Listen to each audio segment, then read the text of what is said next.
How goes it, guys? DadBodOperator back again, and just like your mother who left when you were 5, I'm back, drunk and sluttier than ever. Just kidding about the drunk part. On today's episode, we're going to talk about my home defense setup, my Daniel Defense Mark 18 pistol. Ever since the ATF came along and did us dirty with no lube, is my home defense setup still viable? Or should I switch it up to something a little different? We're going to do a top-to-bottom breakdown of my Daniel Defense Mark 18 pistol and its possible replacement, the good old generic trusty Mossberg 500 shotgun. I'll do a quick top-to-bottom breakdown of both of these two firearms, and at the end, in the comments below, let me know your choice for which one should be my home defense setup going forth. Let's do it. Maybe it's no coincidence, but the week that I got my Silencer Co. Saker 5.56 suppressor in was the same week that the amnesty for the ATF pistol brace ran out, thus rendering my Daniel Defense Mark 18 pistol somewhat non-viable for home defense. But let's take a look at it anyway, because I like the setup and I want your guys' thoughts on whether or not I should just SBR this thing and keep it as it is, or go ahead and switch it out to something else. So, Daniel Defense Mark 18 pistol. Here up front, we do have the Silencer Co. Saker 5.56, a really fantastic suppressor, guys, especially for the size. 6 inches.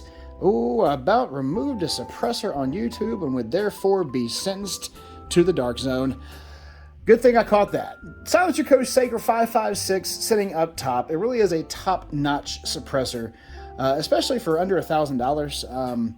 I took it to the range the other day, and it really does help suppress the sound quite substantially. Super happy with it. 10.3-inch cold hammer forged chrome-lined barrel on this Daniel Defense Mark 18. And you guys know Daniel Defense, and you know their barrels, and they are of top quality. So no complaints there for sure. Riz 2 rail sitting on here with the Picatinny rail slots all the way around. This is, of course, a DI operating system, so from a reliability standpoint, shouldn't be any issues there.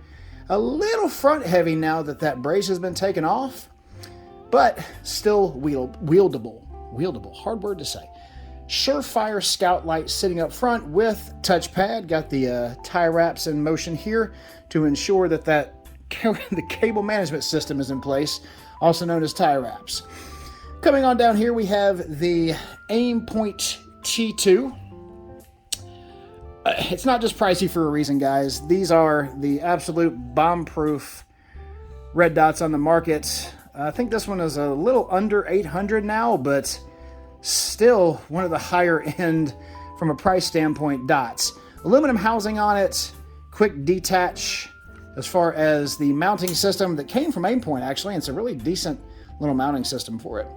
I do have, in the event that the Aimpoint were to ever fail, as I laugh out loud, I guess dots do fail, but that's why you have backup iron sights. And in this case, I went with the Magpul M-Bus Pro backup iron sights. Really nice low profile sights here. Really easy to flip up and be able to co-witness directly through that dot should I need it. This is the old Daniel Defense, the non-ambi one, because I'm a broke son of a gun and can't afford the new one unless that YouTube money starts kicking in, which okay. So we are stuck with the single-sided operation on this, with the exception of Radian Talon Talon safety selector here.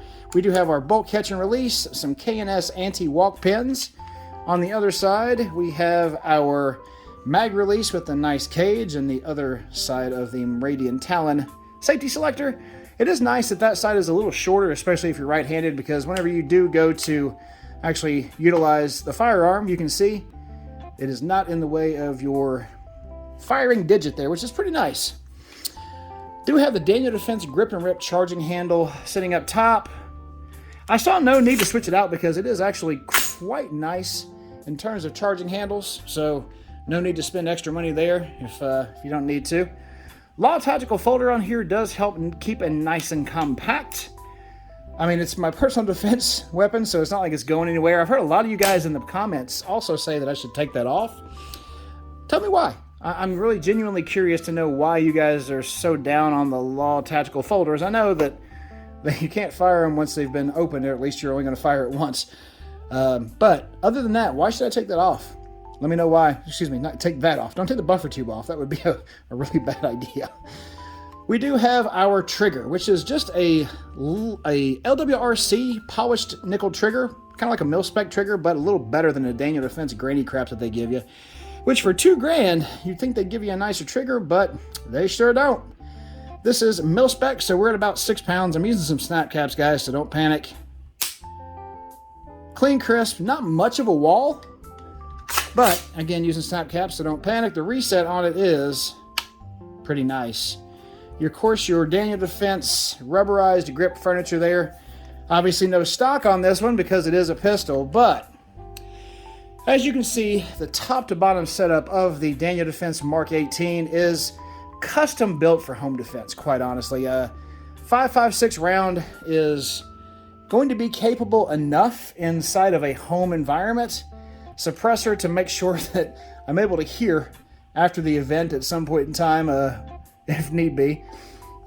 But with that pistol brace on, that just changes the game entirely, because now, obviously, you can only have 2 points of contact. So, despite this super high-end setup, I am now questioning whether or not this is proper for a home defense setup now. What do you think, guys? Should I stick with that or switch to this? When it comes to home defense, I had a good friend of mine tell me that I should follow the KISS method, which I believe means keep it simple, shithead. So, when it comes to that, I like to keep it simple. In that case, I decided to go with the Mossberg 500, and this is just the plain Jane. I think I paid $350 for this 12 gauge shotgun variant. Now, they are super easy to turn into what you want, and I'm going to go into that a little bit now. 18 and a half inch barrel on here on the front. Of course, you know, just smooth bore, nothing really much more to it. Parkerized finish, cheap rubberized furniture on here. Coming on down, we do have 5+1 capacity on there, so decent capacity. I do have some rifled slugs and some 9 pellet buckshot to put in there. But all in all, I mean, the review on this one is going to be pretty short, because what you see is what you get on this. Just simple, reliable, and powerful. Everything you would need in a shotgun. Now, 12 gauge, like I said, so plenty of stopping power. 18.5 inch barrel with a beaded front sight there, no rear sight on it, so maybe going to add a red dot to it. But, I mean, the thing about it is the 18.5 inch barrel makes it somewhat easy to utilize in a home environment should you need to. The capacity is 5+1, so, I mean, if I'm firing more 6 shots of rifled slug in my house, I've got bigger problems. So capacity shouldn't be an issue. The weight on this is about 6.5 pounds, which is considerably lighter than that Daniel Defense as it currently sits. I believe it's around 8 pounds, 8.5, almost 9 with a suppressor on the front. So lighter, capacity obviously not going to be as good, but very, very powerful. Trigger on it is pretty decent. Again, using some snap caps here, guys, so do not panic. Trigger on here is about 6 pounds, probably. I'd say if let's turn the safety off. About 6 pounds.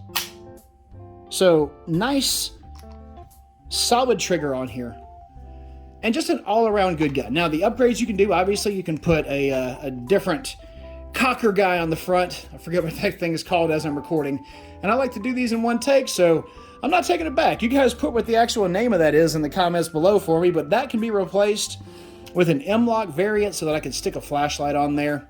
Obviously, the beaded front sight is not a huge deal because you are able to go in here and put some Picatinny rail at the top, which you can then add a red dot. Your safety, of course, is sitting up top there. And you can always replace the furniture with some upgraded versions too. I wouldn't mind having a little Tac Star +5 side saddle on here to make that 6 + 5 + 1 into 11. 6 plus 5 is 11. Yes, 11 shots in a 12 gauge shotgun. So that's the choices, guys. Should I stick with the standard Daniel Defense Mark 18 that I had previously, that is no longer the queen of the show because the pistol brace is gone, or should I switch it up to the good old Mossberg 500? Put your choice in the comments below, guys. If you're telling me the Mossberg, what should I do to it? Should I accessorize it in some way? Just leave it alone? What kind of ammo should I get for it? Because I know those rifled slugs should do the job, and if that won't, the buckshot should. But I know there's other types of ammo out there too, so me not being a big shotgun guy, help me out. What's the best ammo that I should get should I choose to use the Mossberg 500 going forth? As always, to all my longtime viewers, thank you guys so much for being a part of the channel. We really appreciate you guys liking and subscribing. I know you hear it on every channel, and it really does help. On top of the views, which, you know, kind of what get us paid, the likes and the comments really do help so much. For my first-time viewers, thank you guys for stopping in. I hope you find the content to be enjoyable and fun. Check out my other videos if you like. I don't have a Patreon or anything like that because I'm not trying to make a living off of this. So if there is some way to help contribute to the channel, the like button is the best. Comments, all that kind of stuff helps too. To all my new subscribers, thank you guys so much. Welcome to the DadBod Squad. Beers in the fridge. We'll see you next time.